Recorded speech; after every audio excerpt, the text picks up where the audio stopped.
Olá, seja bem-vindo ao Diário Esportivo nesta segunda-feira, dia 28 de maio de 2018. Estou aqui nas presenças do editor de esportes Ângelo Verotti e do repórter Anderson Fattori. Tudo bem com vocês? Tudo bem, prazer estar aqui novamente. Tudo certo, Derek. Maravilha. Hoje vamos falar muito sobre futebol, né? Um fim de semana agitado no mundo do futebol. A gente teve aí mais uma rodada do Campeonato Brasileiro, a gente teve a final da Liga dos Campeões, tem futebol regional também, tivemos, e também um pouco de automobilismo, né? Um pouco não, as duas principais provas do automobilismo mundial, as 500 milhas de Indianápolis, também o Grande Prêmio de Mônaco de Fórmula 1, então a gente vai falar muito sobre isso. Começar o programa falando sobre Campeonato Brasileiro, né? Os times paulistas não tiveram um desempenho tão bom, né, Angelão? Só o São Paulo venceu, mas vamos começar falando a respeito do Palmeiras, que no sábado recebeu o Sport, perdeu por 3-2, um jogo que evidenciou algumas situações, né? Parece que o Palmeiras não sabe jogar dentro de casa, não sabe ter que propor o jogo, né? Ele joga muito melhor fora de casa. Mais uma vez, bem-vindo. Boa tarde. Então, acho que o Palmeiras, acho que dentro de casa é aquela pressão da torcida, a torcida está pegando muito no pé da equipe, né? Principalmente do Roger Machado. Eu acho que isso acaba influenciando no desempenho da equipe. O Palmeiras, acho que fora, joga com menos responsabilidade, né? Porque se você joga fora, trouxer um pontinho, tá de bom tamanho, se trouxer uma vitória, melhor ainda, né? O importante é tentar não perder. E dentro de casa, a torcida faz o barulho, pega no pé, e parece que a equipe está sentindo, né? Foi uma derrota que não dá para você esperar uma derrota do Palmeiras para o Sport, não menosprezando o Sport, mas pela qualidade técnica das duas equipes. Então, é uma derrota que surpreende. O William também não tem jogado, que faz falta para o Palmeiras, né? Quer queira, quer não. E vamos ficar conversando, falando daquele. Eu acreditava que o Palmeiras ia deslanchar, honestamente, pelas últimas campanhas. Parece que o time estava se ajeitando, estava se encontrando. É claro, quando pegava o Corinthians acabava perdendo, mas aí isso é uma questão à parte, entendeu? Que a gente já discutiu aqui. Mas vendo o que aconteceu no sábado, dá para ver que o Palmeiras ainda é um time que não tem aquela. Não está totalmente estruturado, a impressão que dá. Porque não dá para falar em falta de confiança. Eu falei falta de confiança, eu falei contra o Corinthians. Agora, não dá para falar em falta de confiança. Se foi o receio da torcida, se foi bobeira da equipe mesmo. Mas mostra que a equipe não está estruturada, não está do jeito que deveria estar ainda. E o torcedor acho que vai sofrer muito pela frente ainda. Hein? Verdade, a gente está acompanhando os gols. Eu acho que a gente estava até comentando ali na redação que talvez o Jailson tenha falhado em pelo menos um dos gols. Esse eu acho que foi mais uma falha coletiva, né, Fattori? Uma desatenção defensiva que ocasionou o primeiro gol do Sport. Quais são as suas considerações? O Palmeiras vem oscilando, já não é de hoje, né? O time o Roger Machado, eu gosto muito dele, acho que é um das novas gerações, acho que ele e o Carille são os melhores. Só que talvez ele tenha insistido em algumas peças que não têm funcionado, né? Eu sei que é difícil, imagina você ter um grupo como o do Palmeiras, jogadores, a maioria ali rodado, caríssimos. Por exemplo, você tomar a decisão de pôr o Lucas Lima no banco, né? Um jogador que veio com um prestígio enorme para o Palmeiras, jogador que até o ano passado era cotado para estar na Copa do Mundo, um jogador diferenciado, um dos poucos meias que tem no futebol brasileiro. Chegou no Palmeiras com todo o prestígio, só que não está rendendo. É difícil para o Roger tomar uma decisão de colocá-lo no banco, né? Um jogador que, para o clube, vale de bom dinheiro, então você acaba desvalorizando o jogador. Então, assim, ele tem que ter o time ideal para você não tirar o jogador e jogar toda a responsabilidade nele, que não é só o Lucas Lima. E também saber que tem outros jogadores que estão entrando, como o próprio Johan, que tem entrado muito bem e tem dado um conjunto melhor para o Palmeiras. Então é uma situação complicada para o Roger, mas eu acho que vai ser inevitável a troca nesse momento. Acho que o Johan está dando muito mais vitalidade para o ataque. Não entendi o William ser poupado. O William, por mais que tenha sido o jogador que mais foi escalado pelo Roger Machado, ele é um jogador que, quando o Borja estava como titular, ele era reserva. Então ele entrava, era um problema, digamos assim, para o Roger Machado, porque ele tinha dois jogadores na mesma função, jogava o William pela ponta, que não é o que ele sabe fazer. Aí o Borja vai para a seleção, ele pega e tira o William, que é um jogador que vinha numa boa fase, acabou de fazer um belo gol no meio de semana contra o América. Não entendi, até porque ele pôs o Guerra como um atacante, um elenco como o Palmeiras tem, ele improvisar um meia como atacante. Achei que ele foi muito mal nessa decisão, a não ser, a gente não sabe que o William tenha sentido alguma coisa, algum desconforto, ou que tenha tido alguma recomendação para deixá-lo fora do jogo, mas em situações normais, só para poupar o jogador, acho que ele foi muito mal, até porque o William neste momento não tinha um substituto. Se o Borja tivesse aí, perfeito, tira o William, ele descansa, tem o Borja lá, mas não tendo o Borja, eu acho que o William tem que jogar. E eu acho que tudo isso acaba gerando uma insegurança dentro do elenco e uma oscilação muito grande. E o Palmeiras, como você disse, fora de casa é mais fácil, por quê? Porque ele tem um time armado para contra-atacar, né? Tem dois jogadores velozes, o Keno e o Dudu, pelas pontas, o Lucas Lima sabe meter a bola, tem um bom sistema de marcação, 2 volantes que sabem marcar bem. Então, assim, fora de casa, realmente o Palmeiras tem mais facilidade do que quando ele está em casa e ele precisa propor o jogo. Mas o Roger precisa definir essas situações aí. Eu acho que o Lucas Lima está na hora de sentar no banco, curtir um banquinho ali para repensar a carreira, né? O Lucas Lima está me parecendo muito ganso. Surgiu com uma expectativa enorme sobre ele, daqui a pouco começou a correr pouco, achar que a qualidade técnica pode fazer diferença e não é o que está acontecendo, né? Então acho que está na hora, o Roger disse que não gosta de desistir do jogador, só que acho que a paciência dele e da torcida já está no limite e ele precisa fazer alguma coisa, senão é ele que vão desistir dele, no caso, né? É verdade. E toda essa falta de vontade que talvez esteja faltando para o Lucas Lima, parece que está sobrando para o time do São Paulo, né? Pelo menos nesses últimos 2 jogos, São Paulo jogou muito bem. Dessa vez conquistou mais uma vitória, dessa vez fora de casa contra o América Mineiro. Com Nenê e Diego Souza sendo os grandes destaques do time. 3-1 para o São Paulo, Angelão. Uma boa vitória tricolor, que é o único invicto ainda, né? Uma grande vitória tricolor, foi o que a gente falou na semana passada. O São Paulo acertou a defesa, o sistema defensivo, né? Agora o ataque voltou a funcionar. O São Paulo, a gente sempre falou, desde o ano passado, que o São Paulo tinha qualidade no elenco, não dá para falar. Não só o Hernanes, é claro, o Hernanes levou muito o São Paulo nas costas do ano passado. Mas o São Paulo tinha elenco qualificado, não dá para você falar que tem o Nenê, tem o Diego Souza, são jogadores que estão agora que têm qualidade. Então que o São Paulo está mostrando a parte ofensiva, está arrumando a parte ofensiva, está funcionando a parte ofensiva. Então isso é o normal do São Paulo, não é aquilo que a gente estava vendo no passado, o time ficou ameaçado de rebaixamento. O São Paulo não, o São Paulo está mostrando qualidade, o Nenê fez 2 belos gols, né?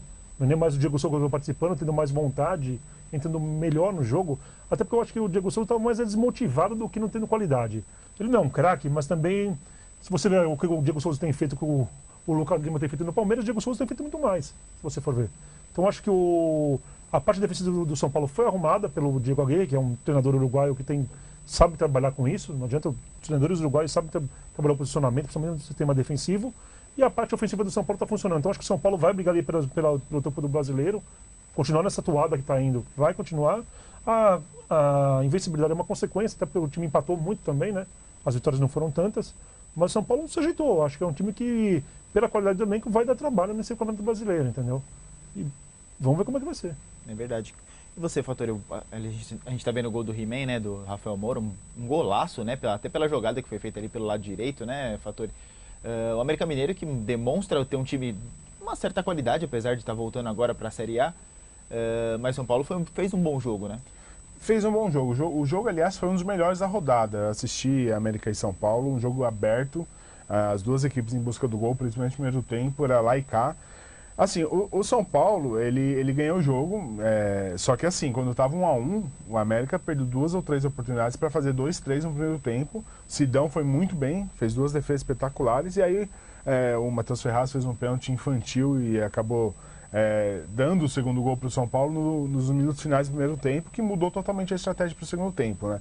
Então foi aquele jogo assim, o São Paulino, óbvio. Está acontecendo com o São Paulo agora, ao contrário do que era no ano passado. Agora a bola bate, entra, a bola sobra para o jogador do São Paulo, tem um pênalti bobo a favor do São Paulo. No ano passado era o contrário, né? São Paulo tentava, cometia erros, a bola batia na trave e saía. Então assim, a fase é boa, isso é inegável. O jogo de ontem mostrou isso. Se você olhar o que foi a partida, era para ter sido empate ou vitória do América pelo primeiro tempo do América. São Paulo soube segurar a pressão, soube suportar a pressão. Sidão fez uma partidaça, fez 2, 3 defesas espetaculares. E aí sobrou o quê? A qualidade técnica do Nenê. Soube bater bem o pênalti e fez um gol de falta espetacular que liquidou a partida com 3-1, deu uma tranquilidade para o time. Só que assim, o São Paulo ainda apresenta muitas falhas, principalmente nas laterais. O primeiro gol do América, aliás, mostrou isso. O Norberto fez o que quis com o Reinaldo. Depois também, do outro lado, o Éder Militão não vem bem também, errou muito, passou sufoco. Então assim, mas eu acho que o São Paulo tá no caminho de ser bem diferente dos anos anteriores. Pelo menos é um time mais competitivo. Nenê entrando bem no jogo, jogando bem, dando assistência, dando bons passes. Diego Souza também, o Everton encaixou muito bem no time. Só que assim, ainda não acho que o São Paulo é essa mil maravilhas. É claro, o Campeonato Brasileiro está no início, está muito equilibrado, o São Paulo tem muito o que corrigir, só que é inegável que a fase neste ano é muito melhor do que a do ano passado. É verdade. Só aqui, para citar quem está acompanhando o Diário Esportivo aqui pelo Facebook, Maria Almeida Morim, Sueli Prado, Alex Montana, Mauro de Andrade, o Leandro Vieira dizendo, acompanhando o programa aqui de Curitiba, falem do Atlético Paranaense. Dá para falar alguma coisinha do Furacão, Fattori? O Leandro, que era aqui de Santo André, está para lá. O Atlético Paranaense precisa ver até onde vai, né? Até onde vai a paciência do Atlético com o Fernando Diniz. O Fernando Diniz tem uma proposta de jogo diferente, né? De tudo que tem no Campeonato Brasileiro. Só que o Atlético Paranaense está meio que demorando para engatar, né? Começou o campeonato de uma forma que dava para ter uma expectativa boa e perdeu 3, 4 jogos. Agora teve o clássico contra o Paraná, um 0-0. Talvez eram 3 pontos contados na conta do Atlético Paranaense, até pelo Paraná ter acabado de subir, ter um dos elencos mais limitados tecnicamente do campeonato. Então, assim, vamos ver até quando vai a paciência da diretoria com o Fernando Diniz. O trabalho tem que ser a longo prazo. Então, vamos esperar, ver se ele consegue convencer a diretoria que a longo prazo pode dar certo. Né? Até porque ele está na zona de rebaixamento, né? É verdade. Né? Então tem que escapar daí, né? Historicamente, o Atlético não tem muita paciência com o treinador, né? A diretoria exatamente. costuma logo dar andamento aí. Vamos ver. A gente torce pro Fernando Diniz, que é um cara, inclusive, que jogou no Santo André, né? Um cara que tem um vínculo com a região e tem essa proposta diferenciada. Quem sabe aí. Acho que precisa realmente de alguém que tenha paciência com o trabalho dele, porque também não é do dia para noite que consegue estabelecer um trabalho desse jeito, né? Só antes da gente dar continuidade ao programa, falar um pouquinho da camiseta, da promoção, né, do Diário 60 anos, para torcer para a seleção brasileira nessa Copa do Mundo aí. Essa é a promoção do ano aqui do Diário do Grande ABC, para também alusiva aí ao Mundial lá da Rússia. Então, para quem quiser uma camiseta como esta, basta aí juntar 7 selos, que vem publicado um por dia no Diário do Grande ABC, e mais R$19,99, e aí pode adquirir uma dessa. Tem alguns postos de troca aqui no Grande ABC, aqui na sede do Diário, aqui na Rocatequese é a principal delas. Para quem quiser aí torcer pela seleção brasileira, fica aí uma dica do Diário Esportivo, tá certo? Vamos dando sequência então ao programa, vamos falar do Corinthians, né? O Corinthians que acabou derrotado pelo Internacional, 2-1 lá no Sul, né, Angelão? A gente até comentava lá na redação, coitado do Mantuan, né? Coitado do Mantuan, mas errar faz parte, né? Ele saiu desesperado de campo, eu acho que não vejo necessidade disso. É claro que fica um peso em cima das costas. O time poderia ter saído com empate, pelo menos lá do Sul, que seria um bom resultado, né? Já que vinha de derrota. Então levanta a cabeça o Mantuan. É um bom jogador, tem qualidade, tem que pegar um pouco de experiência, isso aí vai vir com o tempo também, conforme for jogando. O Corinthians até que saiu na frente, né? Pensou que fosse conseguir uma boa vitória lá no Sul, mas acabou sofrendo a virada. Corinthians, eu fico chateado pelo Osmar Loz, né? Na quarta-feira, aliás, na quinta-feira na Libertadores, acho que não teve. Estava só chegando ali, primeiro jogo, ou tem que poder conseguir um resultado bom. Acontece um lance desse, que infelizmente para ele, que vai ser analisado, né, agora na parada da Copa do Mundo, não fica muito legal, né? Porque, pô, você toma outra com 2 derrotas seguidas, uma na Libertadores e outra no Brasileiro, então ele vai ter que mostrar um pouco mais agora nessa sequência de jogos aí que faltam, acho que são 4 ou 5 jogos até a parada para a Copa do Mundo, para conseguir se manter como treinador no segundo semestre. Eu apostaria no Osmar Loz, para falar a verdade, mesmo dependendo do que acontecer nesses próximos jogos, eu arriscaria para o segundo semestre, porque às vezes não dá, ele vai ter um tempo para você preparar a equipe melhor, para o esquema de trabalho dele, e vendo também quem vai ficar e quem vai sair, que é a possibilidade de Rodriguinho, e talvez até um ou 2 jogadores saírem, então ele vai ter que arrumar essa equipe, ou quem vier vai ter que arrumar essa equipe pela forma de jogar do Corinthians. Então eu seguraria um pouco mais o Osmar Loz, dá para dar qualidade não, para dar tempo para ele fazer o trabalho dele e depois ver o que acontece. O Mantuan foi um lance de felicidade, como muitos outros já aconteceram, saiu triste, mas ele vai levantar a cabeça e o Corinthians deve se acertar nas próximas rodadas aí. É verdade, até vou pedir para o Vicenzo repetir o primeiro gol do Inter, que o Vinícius Ramalho faz um comentário aqui, nosso colega Vinícius Ramalho. Muita gente falando só do erro do Mantuan, mas o Henrique no primeiro gol sai de perto do Damião e deixa ele finalizar sozinho. Um zagueiro experiente não pode fazer isso. Concorda, Fattori? O Henrique também falhou no primeiro gol do Internacional? Falhou no primeiro e no segundo, na verdade. Acho que o Henrique teve uma tarde muito infeliz. Eu ia justamente comentar isso, que o que está acontecendo na era Loss são os erros, né? 2 erros ontem, acho que o Henrique... Ele, no primeiro gol, ele realmente estava marcando o Leandro Damião. Na hora que o Luca cruza a bola, ele dá um passo à frente. Não sei se ele imaginou. Ele perdeu sozinho, não. Ele perdeu o time da bola. Não sei se ele imaginou que a bola ia. Não sei. A bola desviou no cruzamento. Não sei o que passou na cabeça dele, mas realmente ele dá um passo à frente. Aí a bola sobra sozinho pro Leandro Damião. E depois, eu falei que no segundo, não. Teve um outro lance dentro da área que o Henrique também tentou tirar. Ele espanou, ele deu um passe pro jogador do Inter. E o Walter fez uma defesa espetacular, que seria o segundo do Inter, e depois o Mantuan. O Mantuan é curioso, né? É um jogador que ficou o tempo todo esperando uma oportunidade, aí entra na vaga do Fagner e tem uma fatalidade como essa. Eu até citei ontem, logo quando aconteceu, que muito parecido com o que aconteceu com o Pedro Henrique no Corinthians, né? Ele, logo quando ele entrou como titular do Corinthians, estava buscando confiança, ele foi recuar uma bola, acabou cedendo um gol, não me lembro se foi para a Ponte agora, mas foi um jogo decisivo. E todo mundo falou, pô, zagueiro, não dá para falhar dessa forma. E o Pedro Henrique foi o que mais abraçou o Mantuan. Que ele passou por isso recentemente, ele sabe como é difícil você vestir uma camisa do Corinthians e errar de uma forma decisiva Mas como eu essa. acho que o Walter também não foi bem na jogada. O que ele foi fazer ali? Ó? Na verdade, a bola fica para ele, né? Se ele fura, a bola fica para ele, né? Na verdade, foi uma né? indecisão ali entre o Mantuan e o Walter. Até o Mantuan, acho que isso contribuiu para a indecisão dele. Ele não sabia se a bola teria força para chegar no Walter ou não, e aí ele tentou pôr o pé e acabou. Só que assim, eu acho que agora o trabalho tem que ser de psicológico pro Mantuan, até porque não tem outro jogador ali. Talvez jogue o Paulo Roberto na lateral, se o Osmar Loss sentir que ele não está bem psicologicamente para seguir ali na posição. Eu acho que ele tem que ter maturidade, é o momento de mostrar essa maturidade.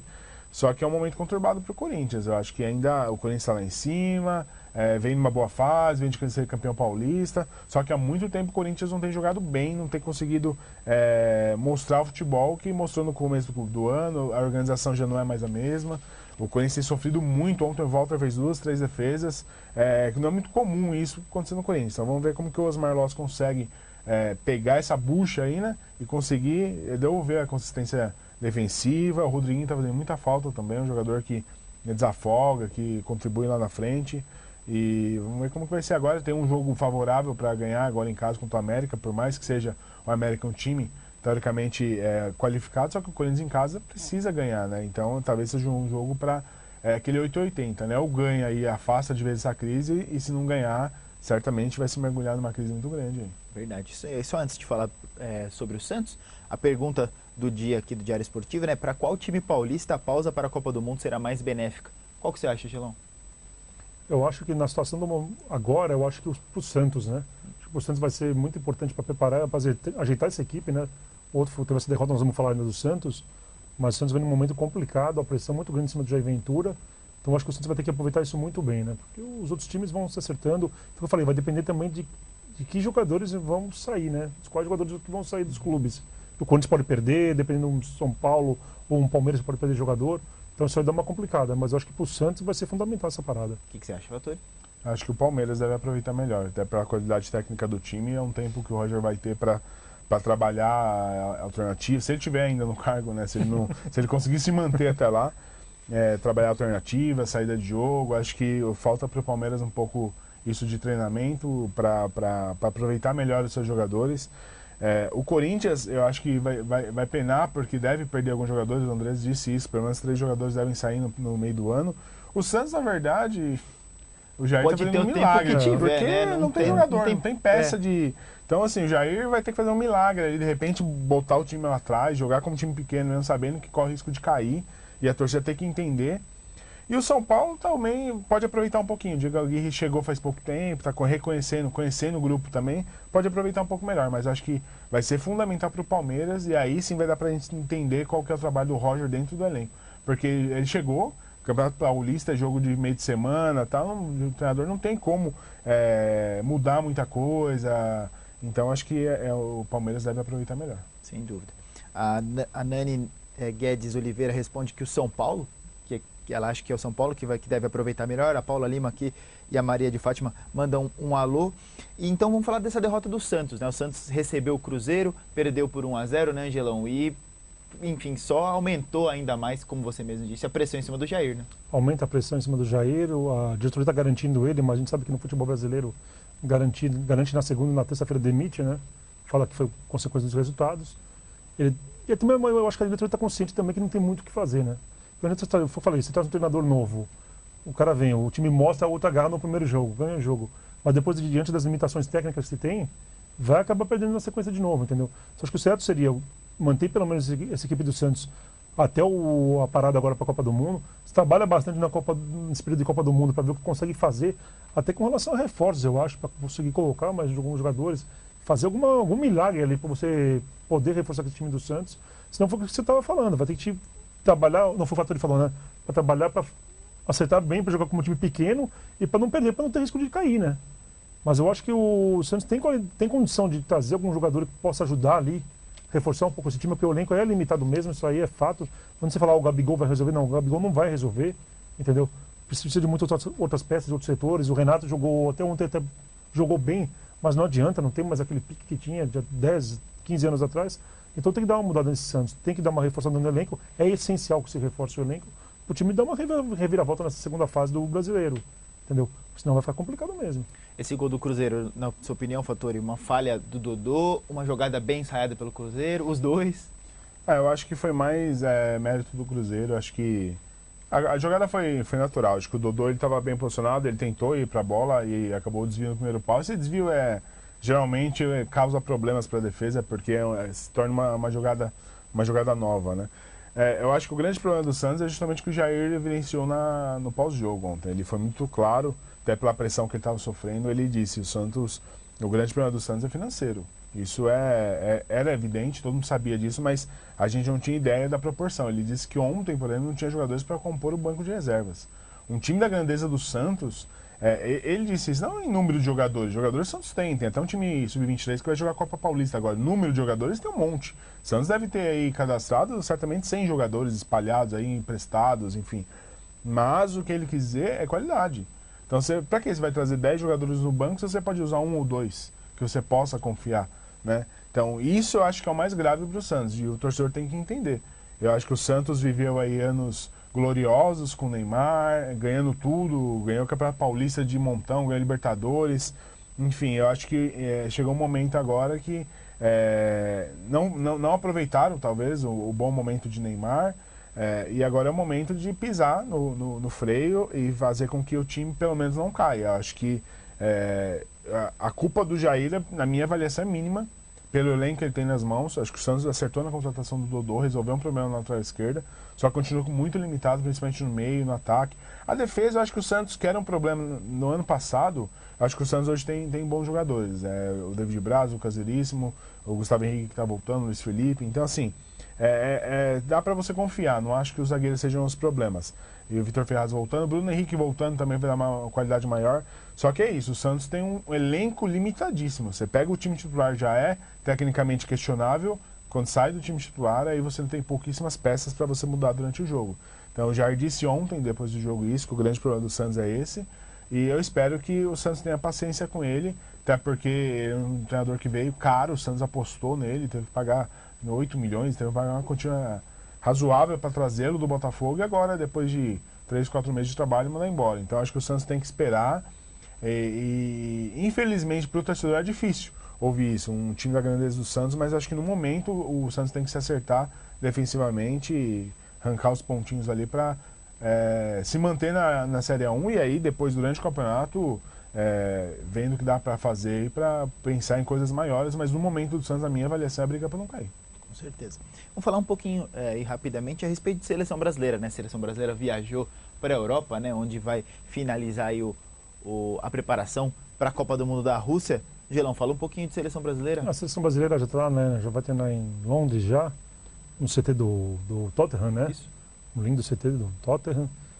A seleção, o Neymar estava falando da falta de confiança um pouquinho ainda, né? Por causa da contusão no dedo. Mas eu acho que a seleção chega muito forte para a Copa do Mundo. Não devemos ter problema com contusão, acho, nessa fase final, que já chegou a acontecer em outros mundiais. E preparar esse amistoso contra a Croácia, eu acho que é mais para dar um pouquinho de ritmo de jogo para os caras também, né? Um jogo mais tranquilo, fazer uma coisa mais calma e depois pegar a Áustria. Então preparar com intensidade agora essa semana, agora mais focado mesmo, né? Teve não um pouco de festa, mas teve a torcida acompanhando bastante ali na Granja Comari. Agora lá em Londres é um trabalho mais focado mesmo ali, acho que mais familiares, alguma coisa que vão poder estar ali em certos períodos. Então a seleção tem tudo para finalizar muito bem esse trabalho para chegar na Copa do Mundo, né? Douglas Costa e Fagner chegam bem, Fattori? O Lasmar, o médico, o Rodrigo Lasmar, disse ontem que o Fagner é possível que participe de uma parte do amistoso contra a Croácia, e o Douglas Costa vai ser avaliado durante a semana, mas é muito difícil, muito complicada a situação. Eu acho que preocupa esses dois jogadores aí, porque não é só você estar bem fisicamente, aí você tem que recuperar o ritmo, né? Estamos aí há 20 e poucos dias da estreia da Copa do Mundo, aí você tem um jogador que ainda está em processo de reabilitação, e depois disso ele vai ter que entrar no processo de recuperação física, de ritmo de jogo. Então eu acho que preocupa principalmente o Fagner. Claro, Douglas Costa é um jogador de desafogo, acho que é um grande jogador, Eu acho que ele é uma peça fundamental nesse elenco do Tite, porque ele é um jogador que ele pode substituir o William, pode substituir o Neymar, ele é um jogador que tem um drible curto, é um jogador importante. Só que o Fagner, com a ausência do Daniel Alves, ele se tornou uma peça fundamental para a seleção. Porque, assim, o Danilo, eu acho que o Fagner será o titular. Se ele tiver condições, ele vai ser o titular. Então, assim, se ele não tiver, vai ter que apostar no Danilo, vai ter só ele para jogar. Então, vamos ver como que vai se comportar a seleção nesse amistoso contra a Croácia. É um amistoso tranquilo, só que para a seleção é muito importante ver como o Neymar, até agora no treino, uma dividida, obviamente, ele vai tirar o pé aí no jogo. Como que vai ser? Será que ele vai ter coragem de botar o pé? Ele que é um jogador caçado, sempre foi muito caçado, ele costuma ver os jogadores com carrinho, né? Como que ele vai reagir quando ele vê? Será que ele vai ter o receio de tirar o pé? Então, assim, é muito importante para ver como vai estar o Neymar, como vai estar o Fagner e como o Tite vai montar a seleção aí dessa forma, né? Se ele confia plenamente no Fagner ou se ele ainda está na dúvida entre ele e o Danilo. Então vai ser um jogo interessante contra a Croácia. Verdade, a Croácia que aí foi escolhida pela CBF por ter um estilo de jogo similar ao da Sérvia, né? Que é uma das seleções da primeira fase, uma das adversárias da primeira fase da seleção brasileira, e a Áustria, né? Que tem uma similaridade com a Suíça, que é, inclusive, primeira adversária da seleção brasileira na Copa do Mundo. E agora vamos falar de Liga dos Campeões da Europa, né? Real Madrid, mais uma vez campeão, venceu o Liverpool eita nós! Liverpool por 3-1, ficou com a Taça Angelão numa noite muito infeliz do goleiro do Liverpool, né? Tarde infeliz dele, mas acho que o lance capital foi a contusão do Salah. Eu acho que o Sérgio Ramos foi inconsequente, imprudente num lance daquele. Também numa entrevista na Bandeirantes, que foi o presidente da Confederação Brasileira de Judô, falando que aquele tipo de golpe é proibido no judô, que é um golpe que você tem muito contato, né? Um esporte que você tem muito contato. Então o Sérgio Ramos me dá um golpe daquele. É claro que isso não vai acontecer nunca, mas eu acho que se confirmar, depois teve uma lesão, né, no ombro, eu acho que se confirmando que ele está fora da Copa, você deveria tirar o Sérgio Ramos também. Entendeu? Eu acho que ele deveria. Porque é um absurdo, tudo bem, uma decisão de Liga dos Campeões, mas é um absurdo o cara dar um golpe daquele e tirar o cara do jogo. Eu acho que aquele lance mudou todo o jogo. Aquilo lá.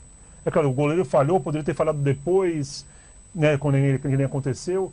Mas acho que a história do jogo já teria sido outra, entendeu? Então o Liverpool perdeu muito. Você olhava na cara dos torcedores na arquibancada, o desespero deles, né? E depois com os erros do goleiro, então aí a casa foi pro chapéu, que a gente fala sempre, né? Não teve mais o que fazer. Real Madrid é uma potência, não há o que se negar, não há o que se falar, é incontestável a capacidade do Real Madrid, mas acho que o Salah jogando com o Liverpool teve, no começo do jogo, teve mais aquela vontade, estava mostrando muito mais. Estava mostrando que estava bem estruturado, uma equipe bem armada. Então acho que o jogo teria sido outro. Mas o lance do Salah foi capital e depois o goleiro, numa jornada infeliz. É claro, você falar, todo mundo pode errar, mas o cara errou 2 vezes numa final de Liga dos Campeões, né? O cara, acho que pelo resto da vida dele, da carreira dele, não vai conseguir esquecer isso nunca. Pode ser campeão do mundo. Ele pode ser campeão do mundo, ele pode ser, mas ele não vai esquecer isso daí.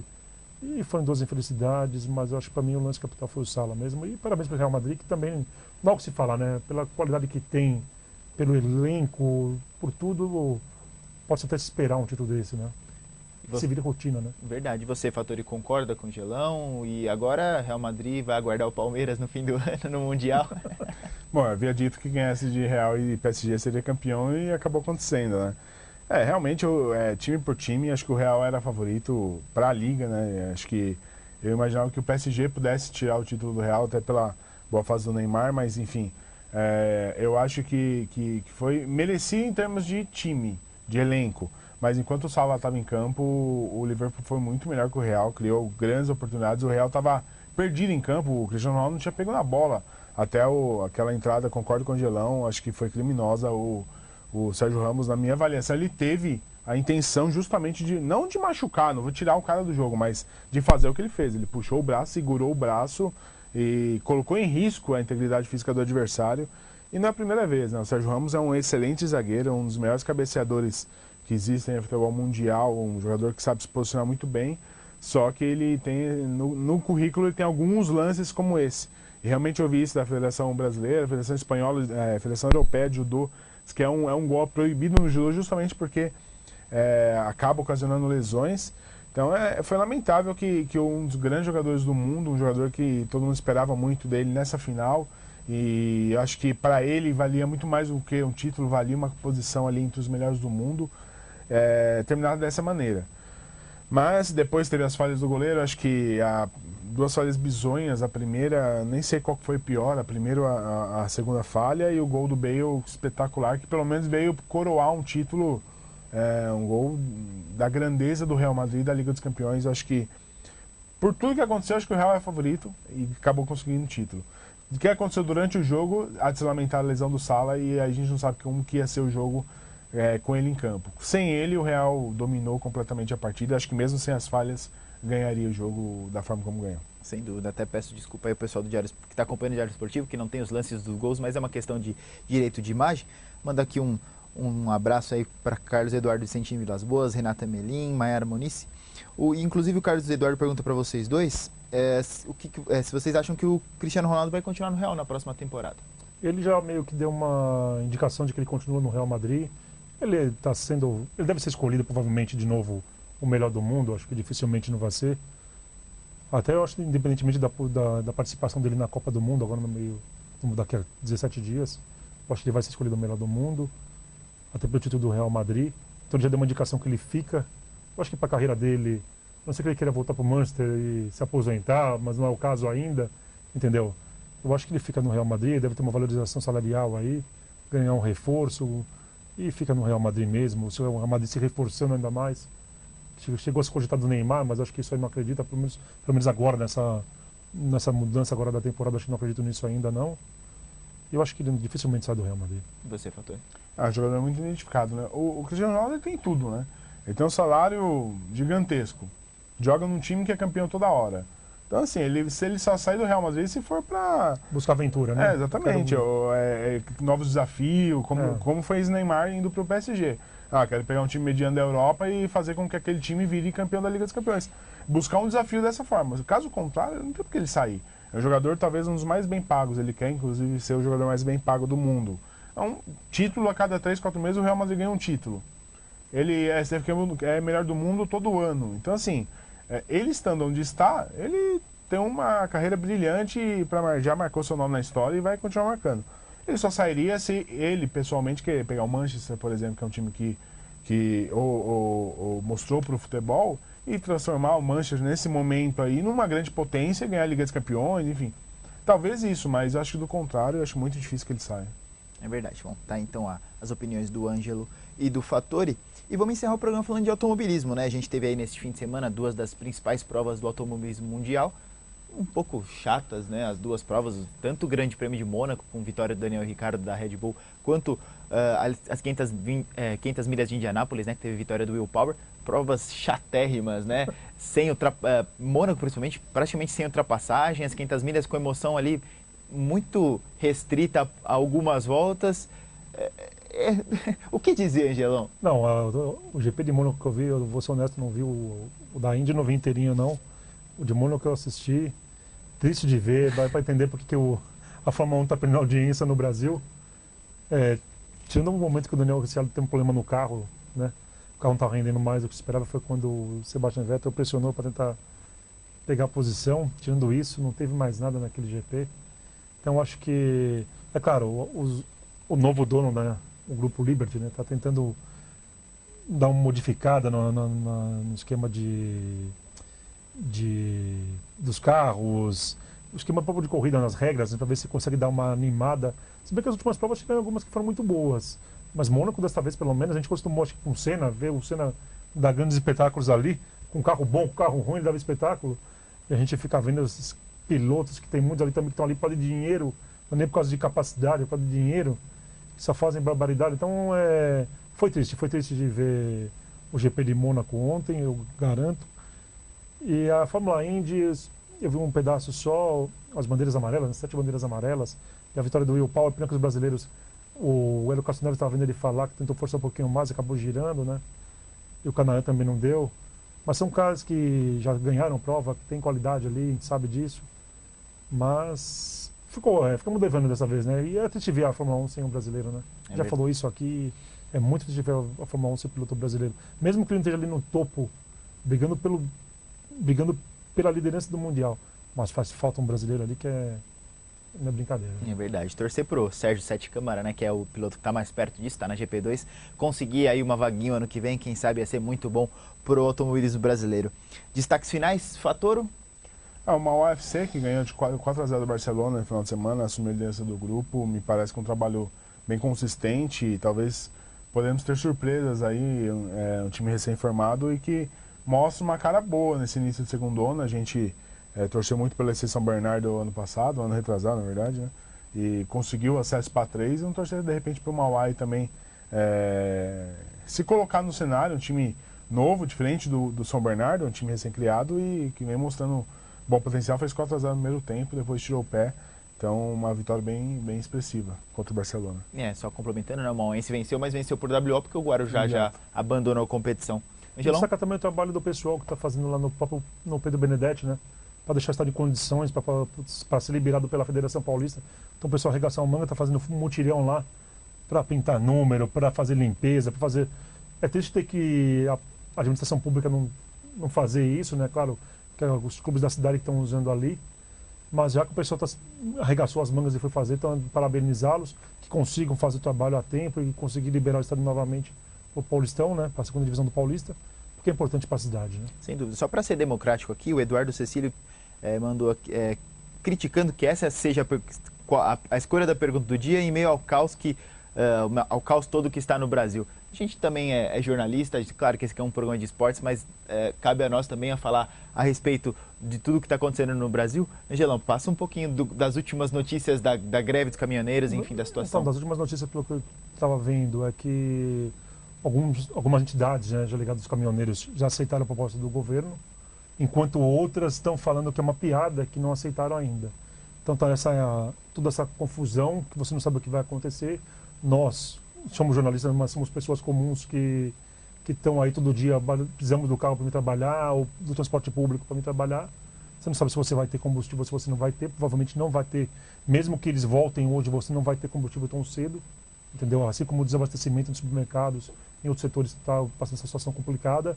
Então, tá toda essa divergência, a marginal em São Paulo bloqueada, só passa carro leve, os caminhões que iam chegar no Ceasa não vão ser autorizados a chegar com alimentação. Então está uma confusão muito grande. Mas eu acho que isso aí também, aqui uma opinião, representa uma opinião mais minha do que acho que do diário aqui, é uma coisa que poderia ter sido resolvida há muito tempo. O brasileiro está enfrentando problema, não é de hoje, né? Não é de hoje que o brasileiro enfrenta problema relativo a um monte de coisa que você está vendo, não só a parte dos caminhoneiros. Nós que andamos com o nosso carro sabemos o quanto nós estamos pagando com gasolina crescendo, a gasolina aumentando. Então tem uma hora que a bomba estourou, né? Eu acho que a bomba estourou, mas o governo acho que demorou para se mexer.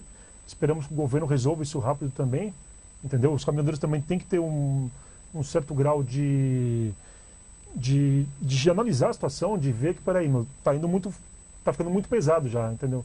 É um país inteiro parado, um país inteiro esperando uma posição do governo, uma posição deles, que eles possam fazer alguma coisa também para ajudar o povo, que o povo que está passando, né? O povo está passando necessidade. Eu não digo só de combustível até de menos, eu falo com alimentação, né?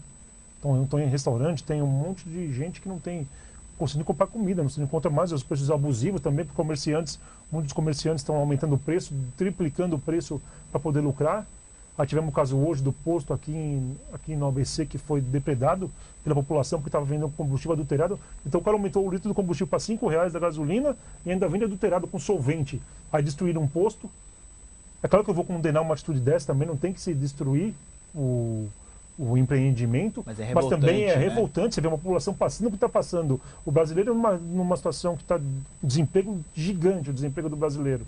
São mais de 13 milhões de desempregados. Você vai, pega a fila de não sei quantas horas, abastece seu carro, aí você vê que o dono do posto está vendendo combustível mais caro e adulterado ainda, com solvente, o que vai quebrar seu carro vai te fazer ainda ter que mexer no seu carro.